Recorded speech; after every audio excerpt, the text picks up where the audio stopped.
કેમ છો મજામાં? હવે આજ આપણે રહોડામાં છે ચોખાના લોટની સકરી બનાવી અને એમાં આદુ મરચી તમને બધાને ખબર જ હોય, મલાઈનું મોણ, આખું જીરું, આખા તલ અને હવે તમે મૂકી દીધું પણ આ બાયું કરે પણ થોડું તમને બતાવવા માટે હું બેઠી છું. પછી આપણે છાશથી લોટ બાંધવાનો છે એ તમને ખબર જ હશે.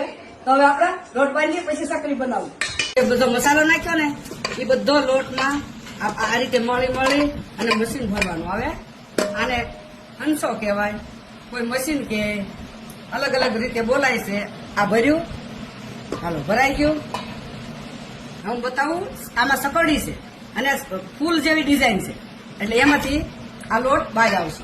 આપણે માથામાં વેણી નાખે ને ફૂલનો હાર બનાવે એ ટાઈપની ડિઝાઇન છે. આ સકડી જેવી છે, આને સકરી કહેવાય. ચોખાનો લોટ, બધો મસાલો. હવે જો આની સિસ્ટમ જો તમને જોતા જ ગમી જાય, કરકરિયા જેવા પડે. પછી આમાં તેલમાં તળાય એ તો તમને ખબર જ છે. તાવો ચાલુ છે. હવે આમાં બે રીત છે બનાવવાની, એક જલેબી ટાઈપ અને એક ગાંઠિયા ટાઈપ. અમે જાજી ગાંઠિયા ટાઈપ બનાવી છે. આ તળવા નાખી દીધી. હવે આને ધીમે તાપે બદામી કલર થવો જોઈએ એટલે કકડી જ રહે. આ તળાઈ જાય એટલે ઠારી દેવાય, ઠરી જાય એટલે પછી સ્ટીલના ડબ્બા બરાબર પેક કરી દેવાય. ગમે એવા વાદળા વરસાદ હશે તો કકડી જ રહે, એમાં કઈ ન ઘટે.